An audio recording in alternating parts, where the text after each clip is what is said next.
Porque a Advocacia Geral da União, a AGU, marcou para a próxima quarta-feira a audiência pública para debater as mudanças na Meta e as condutas de ódio nas redes sociais. A reunião foi convocada em meio a uma série de críticas sobre a nova política de moderação de conteúdos da empresa. A audiência pública acontecerá das 2 às 6 da tarde no auditório da Escola Superior da AGU em Brasília. Segundo a Advocacia Geral da União, o objetivo é colher subsídios e contribuições da sociedade civil, da comunidade acadêmica e também das plataformas digitais, agências de checagem e instituições públicas e privadas sobre o tema. Como é que você vê essa audiência pública a partir de uma resposta dada a uma intimação feita pela AGU em relação à nova política anunciada pela Meta para os Estados Unidos inicialmente? Solano de Camargo.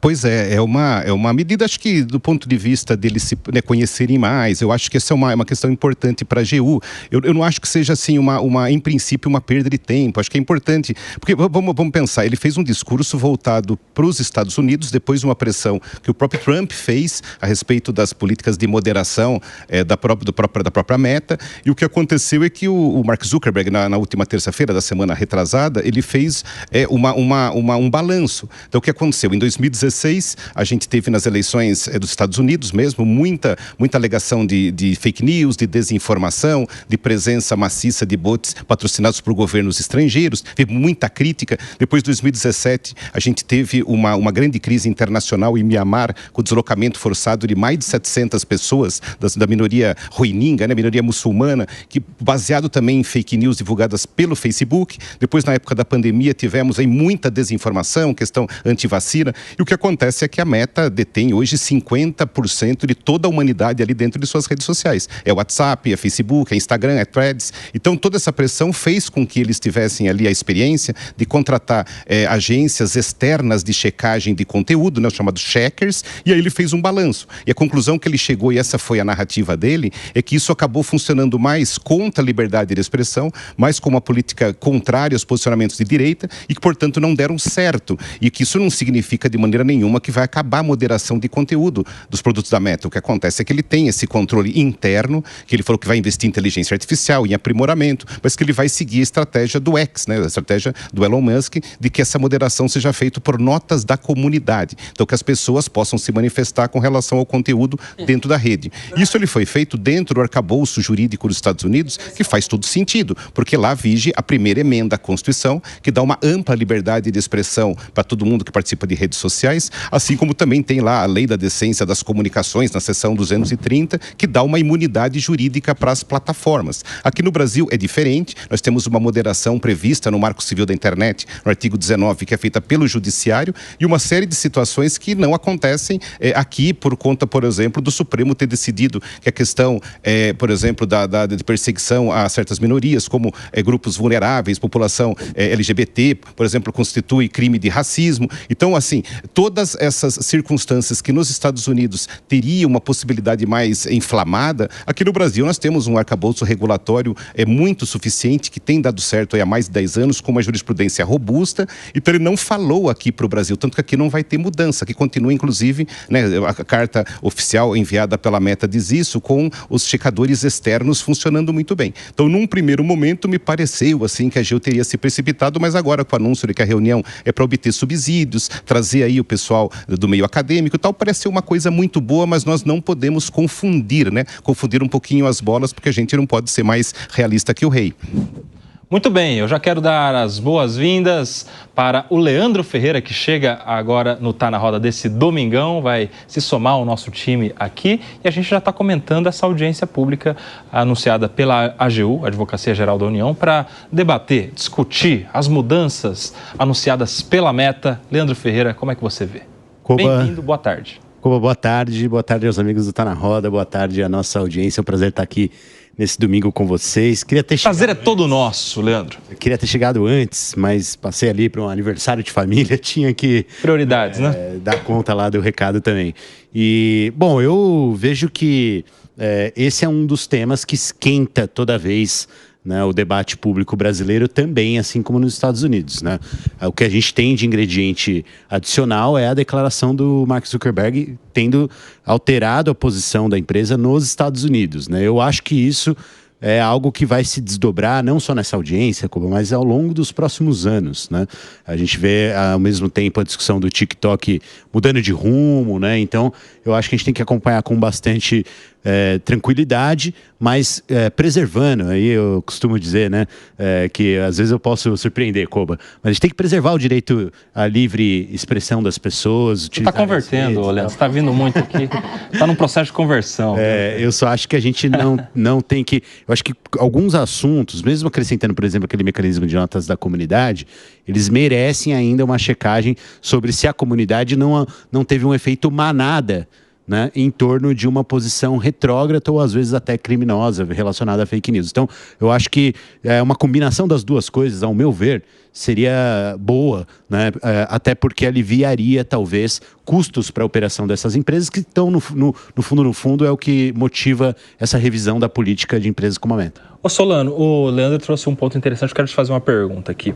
Vamos supor que, de fato, a gente tem uma diminuição aí, uma mudança na política de checagem de fatos, a gente estabelece aí as notas da comunidade como o principal programa de uma rede social. E a comunidade está equivocada, geralmente pode estar equivocada em relação a algum tema. Aí o Marco Civil não resolve? E aí?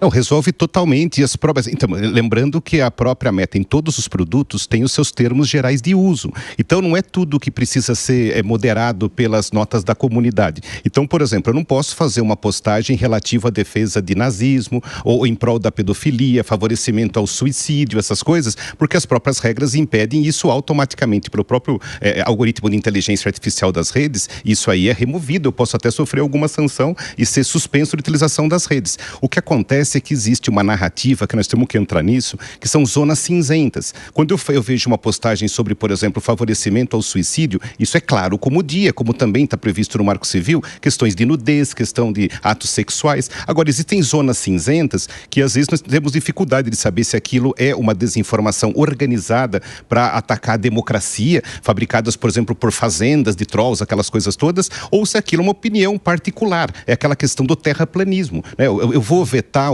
se eu acho que a Terra é plana ou coisa do gênero, é minha opinião. E esse é um ponto que o Mark Zuckerberg coloca, né? A questão, por exemplo, todas as igrejas as igrejas evangélicas, os judeus ortodoxos, os muçulmanos xiitas, eles fazem pregação dentro das igrejas, dentro dos templos, abertamente contra os homossexuais. Então ele fala, esse tipo de discussão deveria ir para as redes sociais dentro da liberdade de religião, coisa que aqui no Brasil não poderia ser levado dessa forma por conta até do julgamento do Supremo a respeito da equiparação com crimes de racismo. Então, o que acontece é que, assim, existe um primeiro filtro, que são as próprias regras internas, termos gerais de uso das redes sociais. Existem as moderações envolvendo inteligência artificial e grupos internos. Aqui no Brasil, nós temos esses grupos externos. E se tudo isso falhar, todas essas redes, ainda temos o Marco Civil com a moderação pelo judiciário. Por isso que eu acho que, de uma certa forma, o Brasil tem essas situações todas, mas o ponto é o discurso. Quem é que determina se aquela posição é uma posição equivocada, é uma posição particular, é uma crendice, é um boato ou é um sentido organizado para causar um malefício que pode ser para a democracia, para uma empresa, para uma pessoa física, orquestrada, organizada com agências, né, muitas vezes assim por trás. Então esse é o ponto que eu acho que tem que tomar cuidado, porque na prática isso pode descambar para uma discussão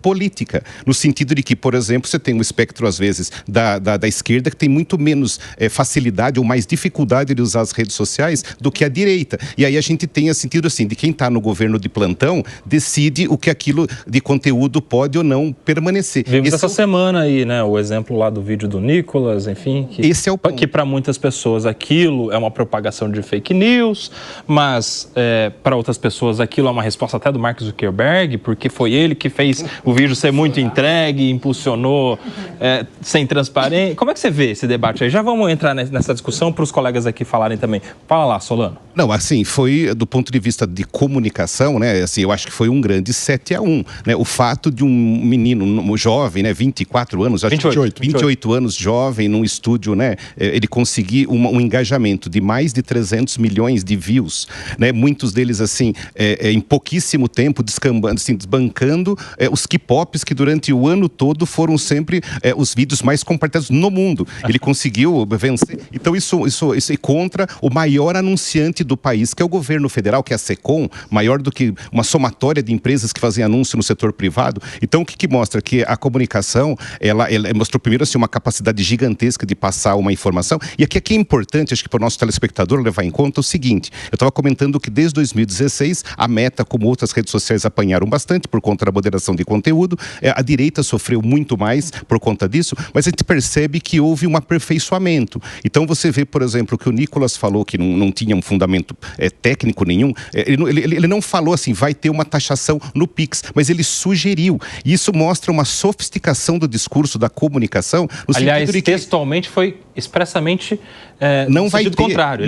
Não vai ter taxação no Pix. Mas aí que está o pulo do gato, a sofisticação, porque assim, nenhuma moderação pegaria, em princípio, na minha opinião, o discurso dele. O algoritmo não ia pegar, o cheque externo não iria pegar. Eu acho que até o judiciário, o Marco Civil não pegaria, porque ele não afirmou que haverá pelo governo federal a taxação do Pix. Mas quando ele comparou com a taxa das blusinhas, ele comparou com a picanha, ele fez um discurso que incendiou o país, de uma certa forma. Então eu vejo que isso mostra uma sofisticação do discurso político, em que se escapa das políticas tradicionais de moderação, mostrando como essa situação toda ela é complexa.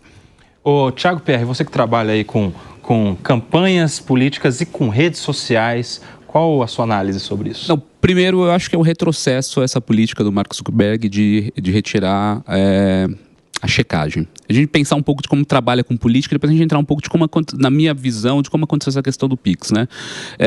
A gente vê isso também não só com políticos, mas com, vamos sair da política, apresentadores de televisão. O César Tralli, tem um vídeo dele, que as pessoas pegam inteligência artificial e põem uma notícia e ele vendendo, e demora muito tempo para a plataforma retirar, mesmo com todos os mecanismos que o Solano disse. Muito tempo. Uma campanha eleitoral é a mesma coisa.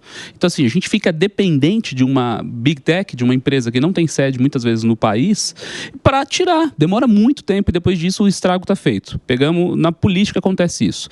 No caso do Pix, a gente tem que entender um pouco, teve erros de dois lados. Acho que o governo federal errou muito no posicionamento, mas a gente tem que entender da desinformação. O que aconteceu no ponto de vista de desinformação? Não foi primeiro o vídeo do Nicolas. O vídeo do Nicolas chegou 10 dias depois. Primeiro o que aconteceu foi uma onda de fake news e de vídeos fakes, deepfake, inclusive com o ministro da Fazenda, o Fernando Haddad, se colocando, dizendo que ia taxar o Pix. Primeiro se criou uma grande onda de desinformação na população, não é isso? Lá na frente, né, o governo não teve a capacidade de articulação para responder, de desconstruir isso é importante dizer, e lá na frente vem o Nicolas fazendo um discurso, que não é um discurso eu não acredito que é um discurso de fake news. Acho que é mais de estelionato eleitoral, contando coisas, construindo, mas faz parte da narrativa política, né? O Lula mesmo, quando foi antes de ter sido presidente da República, ele ia para fora do país, e ele mesmo já reconheceu isso em entrevista. Ele falava assim, não, é porque no Brasil nós temos 20 milhões de crianças na rua e tal. E alguém um dia parou para mas se tivesse 20 milhões de crianças, você não ia andar na rua. Aí ele falou, olha quantas coisas a gente falava, porque faz parte do político você construir. E o próprio PT e as lideranças de esquerdas, no passado, também faziam política, quando era o governo do FHC, o arroz salarial, a dificuldade econômica, criava uma construção, uma narrativa com as pessoas. Foi um pouco disso que o Nicolas fez, mas depois que a população já estava incendiada por um assunto que mexe diretamente no bolso das pessoas, mexe diretamente na economia, né? Mudou um pouco a forma como as pessoas. E então, por isso que eu acho que é um retrocesso as redes sociais não terem um sistema de checagem. Eu acho que a gente precisa, sim, ter um controle, assim como a comunicação tem, os meios de comunicação têm. Uma empresa de comunicação, uma concessão pública, não pode ter investimento de mais de 30% de uma empresa estrangeira. Porque a comunicação tem algo importante para o Estado brasileiro. E aí a gente tem uma Big Tech que vem, que investe. Eu acho um absurdo a gente colocar tanto dinheiro na eleição em anúncio, em publicidade, e todos os políticos e todo mundo que faz política no país viver refém disso. Né? Trabalho com rede social, mas acho que é uma discussão que tem que um pouco ser feita. E a esquerda tem uma dificuldade muito grande. Diogo da Luz. Eu tenho uma visão um tanto diferente, né? Porque eu acho que ninguém mais interessado no sucesso das redes da Meta, o WhatsApp, o Instagram e Facebook, que o próprio Zuckerberg, que é o dono dessas redes. Se elas não forem bem, ele vai perder grande parte da fortuna dele. E elas só vão bem se a gente estiver acreditando nessas redes. Então eu acho que esse caminho que ele está escolhendo é para melhorar. Vai continuar havendo problema? Sem dúvida alguma, mas ele vai buscar soluções para ficar cada vez melhor. Mas eu queria aproveitar o Solano aqui para trazer uma questão que me chama a atenção. Eu não vejo o menor sentido nessa ingerência da AGU em toda a questão sobre o que a Meta está fazendo, porque ela está fazendo fora do Brasil e depois ela está mudando processos. Mudar processos não me parece que seja uma imposição, mas como você trouxe aqui a mediação faz parte da nossa legislação, eu gostaria que você explicasse para a gente um pouco melhor até que ponto tem uma imposição legal sobre isso mesmo, porque o X não usa, né? Pois é, bom, basicamente funciona assim, a gente tem vários modelos, né, no mundo a respeito de como pode funcionar a moderação de conteúdo. Então assim, nos Estados Unidos a primeira emenda mais a lei de decência das comunicações, ela dá uma ampla liberdade, né, de expressão das pessoas postarem coisas e tudo mais, assim como dá imunidade jurídica para as plataformas, elas não podem ser processadas. Tem um modelo alemão que recentemente ele alterou a lei que diz o seguinte, as plataformas devem censurar conteúdo, né, entre aspas, manifestamente ilegais, o que gerou uma enorme controvérsia sobre o que é ilegal. É ilegal, tenho que decidir se aquilo é ilegal, se não é, gerando assim, um problema de censura em cascata, porque eles poderiam ser penalizados. Né? A União Europeia tem uma norma mais geral que faz um misto, né? Uma questão híbrida que incentiva as empresas a terem diretrizes políticas mais claras a respeito de conteúdos, mas também prevê assim, a censura de certas postagens num nível menor que o alemão. E tem um modelo brasileiro que eu considero um dos mais avançados, se não o mais avançado, dizendo o seguinte sentido, havendo dúvidas sobre as políticas, quem modera é o judiciário, né? E isso ao longo das décadas, né, acho que desde que o Marco Civil entrou em vigor, desde 2014, tem funcionado muito bem, como a gente viu, por exemplo, na eleição do ano passado, que a gente teve ali uma situação de desinformação tremenda a respeito, né, do Boulos, aquela história toda, que um juiz de primeira instância rapidamente tirou todas as redes sociais do ar do Pablo Marçal. Isso mostra como o Brasil está aparelhado e nós temos um arcabouço já com uma jurisprudência bem consolidada. Então, assim, o que me pareceu que a AGU fez num primeiro momento, talvez tenha sido por conta de uma aflição do governo federal, alguma coisa assim de vamos tentar evitar alguma aflição, que aquilo possa representar talvez um ataque focado aqui contra o presidente ou coisa do gênero, mas a rigor, não tem nada a ver. Até porque esse discurso foi absolutamente direcionado do Mark Zuckerberg para a jurisdição americana. Eles responderam isso oficialmente para a AGU. No Brasil não haverá mudanças. E se tiver, vai ser atualização de alguns termos gerais de uso, que isso é necessário. A evolução é importante. O que o Marco Civil fala no artigo 21? Que automaticamente as plataformas devem remover conteúdos de nudez ou de cenas de sexo.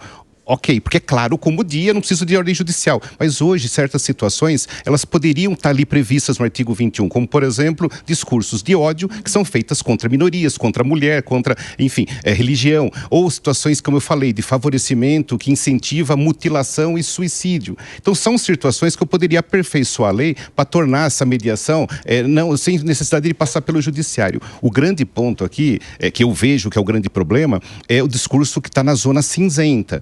Aquele que eu acho que é uma... Que é subjetivo. Que é subjetivo. Que aí o que nós temos aqui? A Constituição nossa, ela não prevê a censura prévia. Quando eu dou uma decisão judicial, como está acontecendo no inquérito das fake news, que não acaba nunca, tirando redes sociais de congressistas. Quando eu, por exemplo, impeço as pessoas de terem, como aconteceu com o Monark, por exemplo, ele tem que pagar por aquilo que ele falou, mas tiraram todo o ganha-pão dele. Então são certas situações que eu acho que nós exageramos e caminhamos para a censura e nos equiparamos a alguns governos totalitários que já fazem isso, como na Coreia do Norte, como a Rússia, como a China. Então, o Brasil tem que tomar cuidado para a gente, em prol, né, da defesa de valores assim, fundamentais, nós caímos para censura e para medidas autoritárias. Esse é um risco real. Olha, mas isso que você está chamando de zona cinzenta, não estou aqui fazendo nenhum juízo de valor. É algo no qual cairia o vídeo do Nicolas essa semana? Essa é uma pergunta do milhão. Eu entendo que não, porque ele em nenhum momento ele afirmou, mas aquilo, né, para quem conhece, no meu caso, sou especialista em neurolinguística, mas para quem conhece um pouquinho de comunicação, o Thiago pode falar com muita mais propriedade. Não sou. Mas ali você pode ver com muita clareza que ele conseguiu fazer com que as pessoas tivessem uma dúvida objetiva a respeito de taxação do Pix, mesmo ele dizendo assim, ó, não tem, mas talvez possa ser. Então não configura do ponto de vista legal uma fake news. Ele não fez uma afirmação. Agora, do ponto de vista de comunicação, ele incendiou o país. Então, porque... E tem uma coisa, Leandro, sabe por quê? Como seria se aquele julgamento que está parado agora por um pedido de vista do ministro André Mendonça já tivesse acontecido? Se aquele julgamento já tivesse acontecido, o Solano pode me corrigir aqui se tiver algum equívoco, a gente teria o vídeo e alguém notificando a plataforma falando, tire do ar, que se você não tirar e lá na frente algum juiz entender que isso é uma desinformação, você vai responder por isso. A plataforma, com uma faca no pescoço e com uma dúvida terrível se é ou não é desinformação, o que faria? Vai correr o risco de pagar multa? De ser multada em milhões do seu patrimônio? Porque não tem nenhuma previsão penal. Parece que nem o ex. Ela ia fazer o quê? Na dúvida eu tiro. É assim que funciona. Ou seja, é o que eu estou falando aqui há muito tempo. Se esse julgamento passar como pode passar e provavelmente passará, a gente vai passar até a rede social do consenso. Porque só vai ficar no ar aquilo que é muito consensual. Paz no mundo, vai ficar no ar. Ursinhos carinhosos, fica no ar. Vai ficar só aquela coisa, né? Crianças fofas, gatinho fazendo peripécias. E aquilo que é mais discutível, aquilo que está na zona cinzenta, e que não é uma zona cinzenta para mim, que tem é uma zona cinzenta assim, meu amigo, que vai daquilo que é mais próximo do objetivo, aquilo que é mais subjetivo, que a gente poderia ter as plataformas o tempo todo pressionadas a tirar do ar, segundo, não o que um juiz decidiu, mas segundo o que algum juiz poderá um dia vir a decidir. E veja só que tem muito juiz, muitas instâncias que poderiam impactar essa decisão muito difícil. Eu estou errado, quero o comentário de vocês aqui. Vamos lá. Eu acho que o relator dessa ação que você está comentando é o Toffoli, que colocou 12 medidas pelas quais ele acha que deveria haver a remoção automática do conteúdo. E que são, né, as 12 medidas de Toffoli que eu equiparo com as 12 pragas do Egito, na verdade. Porque você não sabe, são absolutamente subjetivas, como quando a lei alemã fala em medidas assim, flagrantemente ilegais. Não se sabe. E aí, para quem sabe como funcionam as redes sociais, elas só fazem sentido, só têm usuários, porque os usuários gostam do conteúdo. Se esse conteúdo começar a ser censurado, as pessoas migram. E nós aprendemos, né, isso com o Orkut, né, Priscila, você que gostava do Orkut, que as redes sociais morrem. A gente antigamente pensava que as redes sociais iriam durar para sempre. Não, elas têm um pico. E aí o que acontece é que na medida em que uma rede muito regulada, com muitas censuras, vão fazer com que os usuários migrem para outras redes sociais, que podem muitas vezes não terem representação no Brasil, estarem localizadas em jurisdições que não têm governança. Aconteceu, por exemplo, no caso quando o WhatsApp ficou suspenso há alguns dias por conta de uma decisão lá de Sergipe do juiz de Lagartos. O que aconteceu é que o pessoal do Brasil migrou em massa para o Telegram, que tinha como política fundamental não ter política até naquele momento. Uma empresa com os servidores estabelecidos em Dubai, com o controlador no arquipélago de Antigua e Barbuda, você não conseguia intimar ninguém. Então esse é o ponto. Você pode ter uma situação limite de empurrar as pessoas e a juventude para a Deep Web, por exemplo, ou para redes estabelecidas em jurisdições sem governança. Esse é um risco. A doença fica... o remédio fica muito pior que a doença. Mas me parece que que as redes sociais, posso estar enganado, mas elas morrem mais porque outras redes surgem e inovam.